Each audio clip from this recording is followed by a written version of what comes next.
financial reform done in 1999 removed the difference between the banks and investment companies and allowed both the privilege of unrestricted generation of money supply, credit, and derivatives. You know, I'm supposed to give you such a concise, that sometimes I don't mention the figures, but with regard to derivatives, do you know the amount of derivatives that have been generated by the banks and investment banks? The estimate ranges from 600 trillion to 1 quadrillion. No? Much, much bigger than the levels of public debt that are being exposed now by the crisis in public debt. No? Job security was attacked. Part-time jobs in service sector replaced secure jobs in the manufacturing sector. The real income of workers declined. Social insurance and social services were subjected to privatization and higher fees. The trade union rights and social benefits were eroded in the imperialist countries, and much more so elsewhere.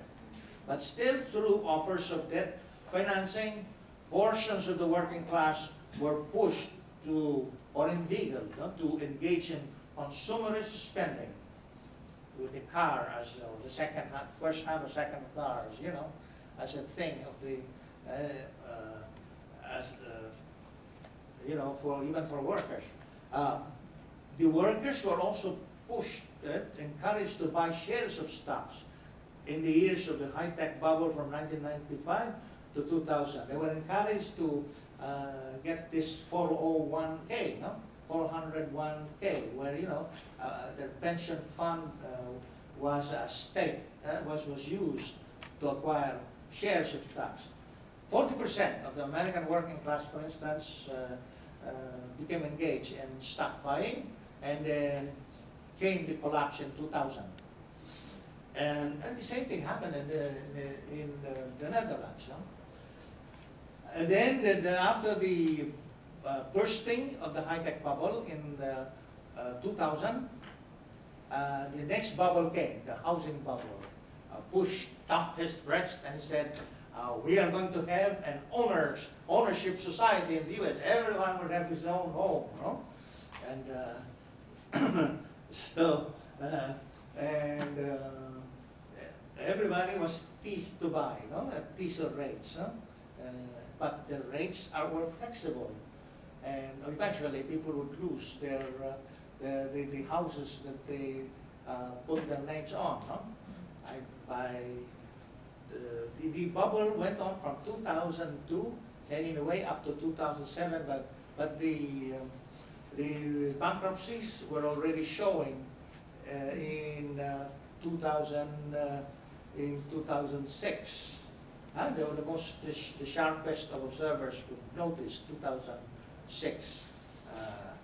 2008 would be, you know, the collapse coming down on the big banks, big investment houses, on Wall Street in general.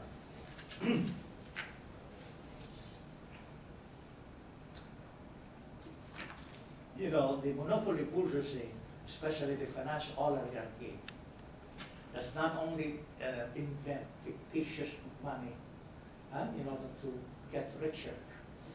They also engage the working class so that they try to get real value for the workers. The social wealth, that part of the social wealth that is left in the hands of the workers has hard value, no?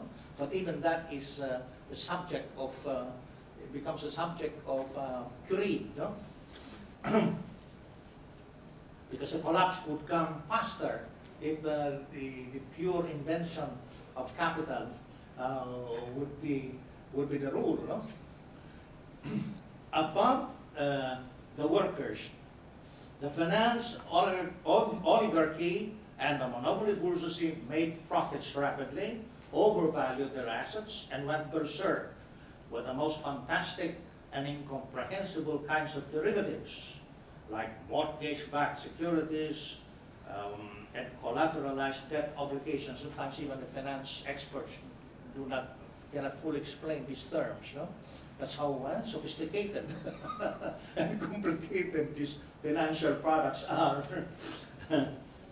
Then the moment of truth came in September 2008, when the crisis of overproduction became so severe and the financial markets collapsed. The worthlessness of the derivatives became exposed when the increasing unemployed could not pay for their mortgages.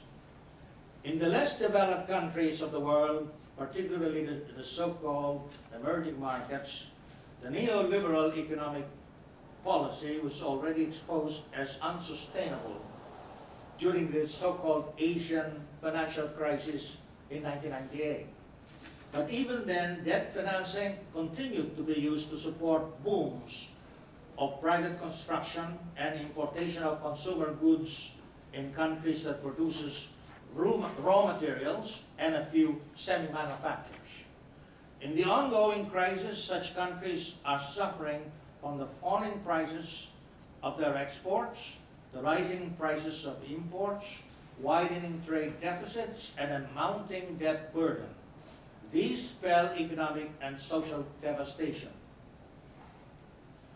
The global economic and financial crisis has protracted and worsened since 2008. There seems to be no end in sight. Before the current crisis can be solved or modulated, another bigger crisis is anticipated in 2016. That is because the political and business leaders in the imperialist countries stick to the dogma of neoliberalism and dictate upon their client states. Summit after summit has been held by the rulers of the major capitalist countries, including some big countries, but to no avail. Conference after conference has been held by the IMF, World Bank, and WTO, but to no avail. The big banks and firms that created the economic and financial crisis have been bailed out by public money to cover their losses and make book profits.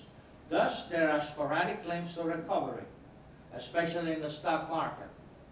But public money that is supposed to be earmarked for generating production and employment in infrastructure, social services, and green energy, as in the United States, is subject to labor cost saving and profit making by the private corporations under the continuing neoliberal economic agenda.